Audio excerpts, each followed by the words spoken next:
Welcome to our breaking news highlights. Today we're covering major events from around the globe that you need to know about. From escalating tensions in Ukraine to devastating weather across the US and simmering conflict in the Middle East, we're bringing you the most important stories of the day. So buckle up, stay informed, and let's dive into the headlines that matter. European leaders are holding an emergency summit in Paris today, focused on the ongoing war in Ukraine and the continent's security. There's growing concern that President Trump's push to collaborate with Russia on ending the conflict has left Ukraine and its European allies feeling isolated. UK Prime Minister Keir Starmer called the summit a pivotal moment for national security, even stating his willingness to deploy British troops to Ukraine if necessary. This summit comes just before US and Russian officials are scheduled to meet in Saudi Arabia for talks aimed at ending the war, talks that sources say could begin as early as Tuesday. Millions across the eastern United States are grappling with the aftermath of powerful storms that tore through the region on Sunday.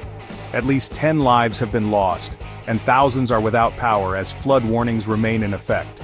Kentucky has been particularly hard hit, with floodwaters reaching historic highs. Governor Andy Beshear reported that emergency responders have conducted over 1,000 rescues in less than 24 hours.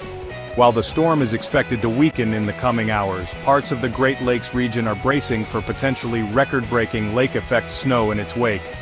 Meteorologists warn that around 10 million people from upstate New York to New England are under winter storm warnings, facing an Arctic blast and potentially historic low temperatures this week. Tensions in the Middle East continue to escalate as Israeli Prime Minister Benjamin Netanyahu vowed on Sunday to finish the job against Iran, emphasizing the support of President Trump. Speaking alongside U.S. Secretary of State Marco Rubio, who is on his first official visit to the region since assuming his role, Netanyahu declared, "Over the last 16 months, Israel has dealt a mighty blow to Iran's terror axis. Under the strong leadership of President Trump, I have no doubt that we can and will finish the job." This comes on the heels of warnings from U.S. intelligence agencies to both the Biden and Trump administrations that Israel is likely to strike facilities crucial to Iran's nuclear program this year. U.S. intelligence also cautions that such strikes could ignite a wider conflict in the already volatile Middle East.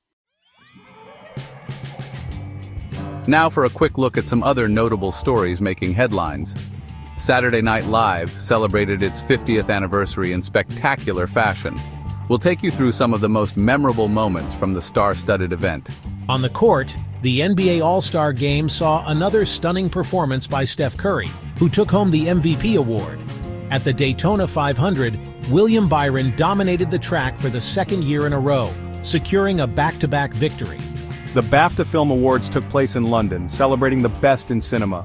We'll have the complete list of winners, and finally, a story that's captured the world's attention. A man who lost a hard drive containing millions of dollars worth of Bitcoin in a landfill is now seeking permission to excavate the site. That's all for today's breaking news highlights. Stay tuned for more updates and in-depth coverage on these stories and more. Thank you for watching.